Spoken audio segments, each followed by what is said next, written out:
Now, in the midst of this tragedy, we're really seeing the true heart of Louisville shine through, from relief funds to small acts of kindness. People all across our city and our state really are finding ways to help families and first responders and survivors heal from this. WLKY's DeAndrea Turner joins us live from a candlelight vigil at the Teamsters Union Hall on Taylor Boulevard, where the community is gathering tonight. DeAndrea, how are people doing there?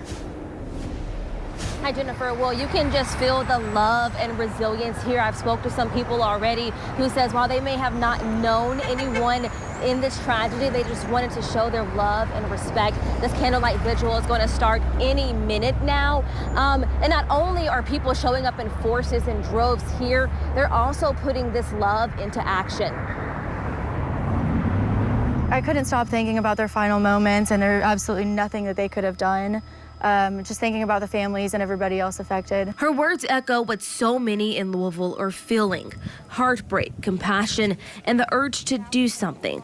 In the wake of the November 4th tragedy, families are facing unimaginable loss, and the community is stepping up to help them shoulder it.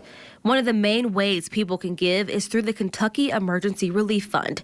Donations go directly to those impacted, helping families rebuild and covering funeral costs to those who lost their lives. But the generosity doesn't stop there. One southern Indiana woman is on a mission to feed the city's air traffic controllers, the people who've been working around the clock since the crash. For her, it's deeply personal. She was once a flight attendant, now she's a private pilot, and said she couldn't stand by and do nothing. So I've already been in touch with Bowman Field. I'm going to start with them because I did get in touch with a wife of one of the controllers at SDF, and she said that with NTSB and everything being so hectic there, I'm going to try to get them some hot meals next week. A small gesture for those who've carried such a heavy burden. It's just a high-stress job that they have, and on top of that, just witnessing the devastation that they did, and just trying to keep everybody safe, and on top of them not getting paid, I wanted to do something. So if I can do something as simple as provide hot meals, and that's what I was going to do.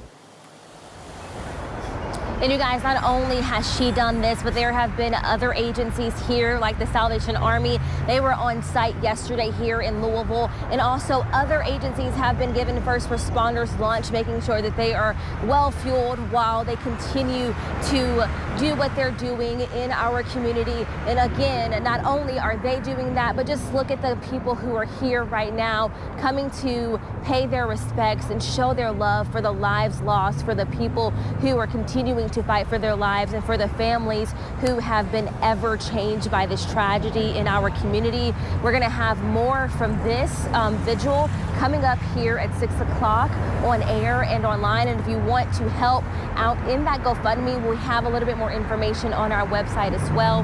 For now, here in Louisville, DeAndrea Turner, WLKY News.